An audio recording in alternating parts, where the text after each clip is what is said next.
Hi friends, welcome to my channel. আজকে আমি আপনাদের একটা ছোট্ট শর্ট ভিডিওর মাধ্যমে এই আলু কাবলি আর আজকে রাত্রেবেলা বেগুন পুড়িয়েছি সেটা আপনাদেরকে দেখাবো।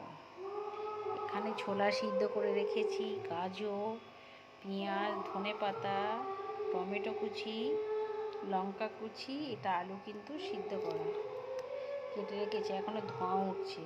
আর এখানে লেবু, আর এইখানে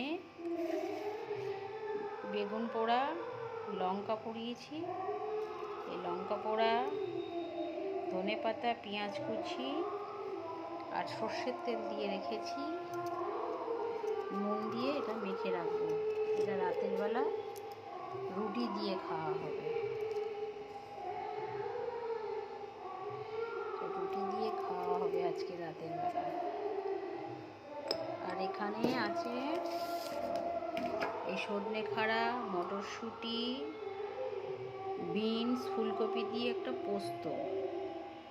কেমন লাগছে অবশ্যই কমেন্ট করে জানাবেন, ভালো লাগলে শেয়ার করবেন।